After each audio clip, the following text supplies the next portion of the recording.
They laughed when they thought you were losing.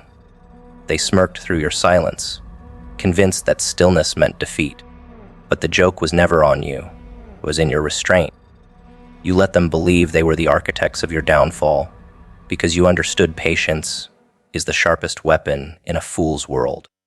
They performed mockery like it was victory, unaware that your quietness wasn't weakness but design. The punchline isn't words, it's revelation. Every insult they threw, every rumor they whispered, every attempt to humiliate you only added irony to their ending. They built their laughter on illusion, and now they must choke on the sound when they realize it was your calm that scripted the final act. You didn't react, you observed. You didn't argue, you documented. And when truth arrives, it won't knock, it'll detonate. They assumed the game was over because you stopped playing by their rules, but you weren't quitting, you were upgrading. The greatest misdirection in psychology is silence. It gives manipulators a false sense of dominance, letting them expose their patterns while believing you're still blind. They mocked your absence, yet your absence was the setup. You learned to weaponize invisibility. You moved in the shadows not because you feared the light, but because you understood visibility makes targets. They couldn't see your plans, your endurance, your rebuilding. That invisibility now terrifies them, because when someone who vanished reappears with composure, it rewrites the power dynamic. The ladder stops. The eyes widen. They finally realize the person they dismissed evolved into someone untouchable. You see, mockery is projection wearing a grin. They mocked what they feared.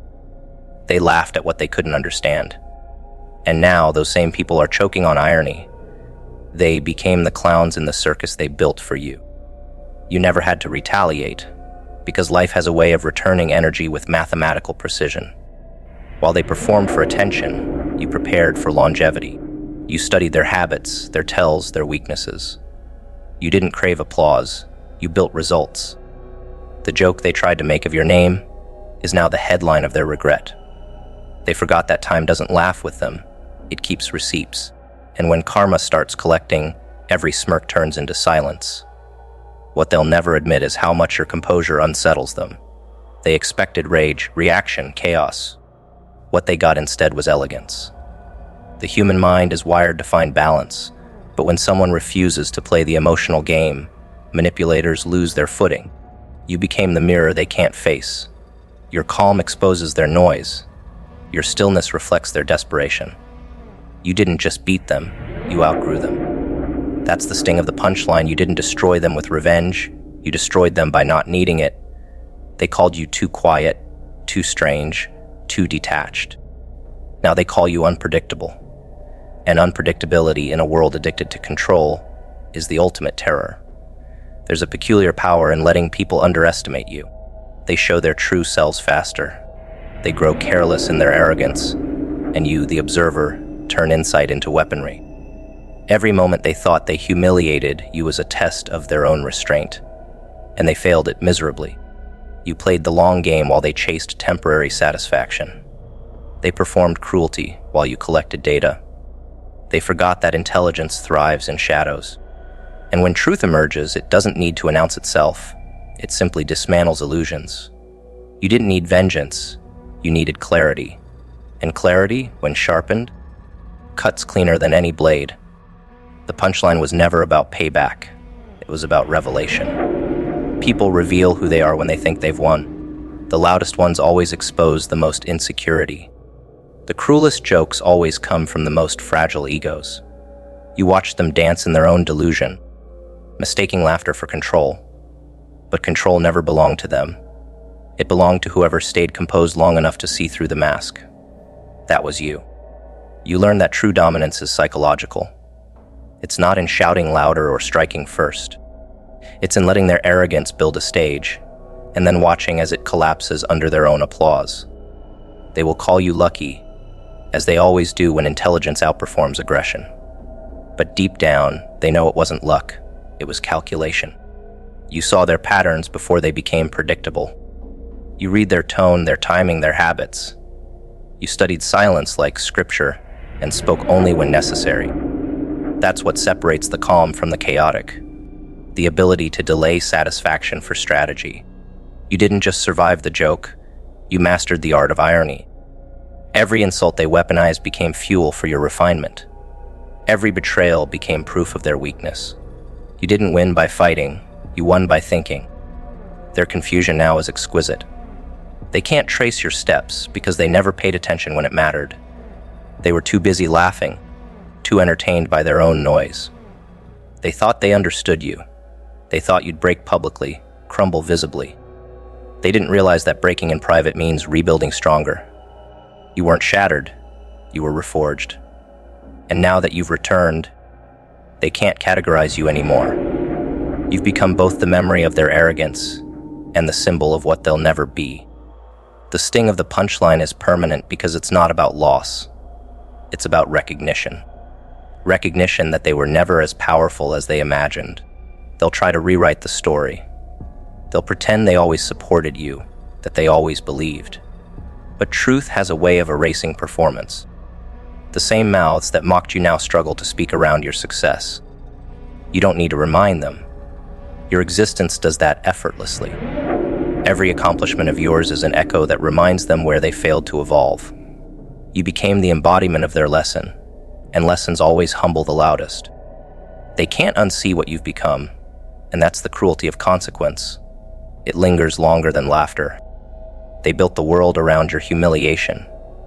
Every whisper, every rumor, every attempt to diminish you was designed to box you in.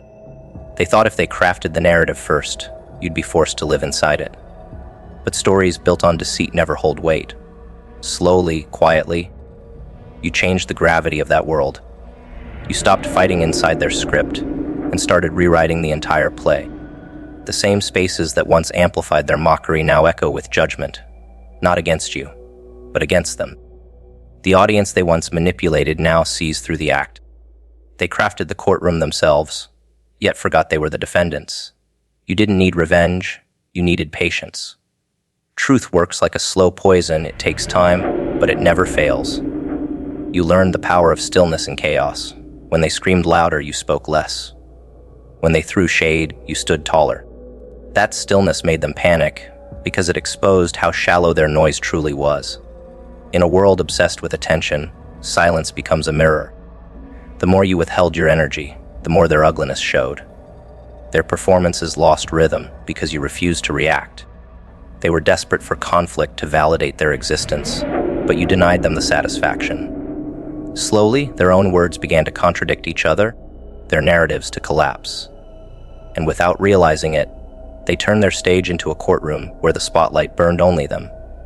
Every lie needed defending. Every defense revealed guilt. They never expected consequence. They thought the world would always clap for cruelty disguised as humor. They relied on the crowd's blindness, on groupthink, on the thrill of tearing someone down. But people change when they witness consistency. You kept showing up unshaken. You kept walking, even when mocked. That steadiness created a quiet shift. The same crowd that once laughed began to watch differently. They started comparing actions, not words. They saw who built and who only talked. That's how you win without confrontation. You let time turn perception into evidence. And now those same people who once applauded the mockery feel uneasy watching it replay. The laughter has stopped sounding like victory. It sounds like guilt. They used to own the narrative because they were loud, emotional, dramatic. But manipulation always unravels under the weight of repetition. The truth doesn't need volume.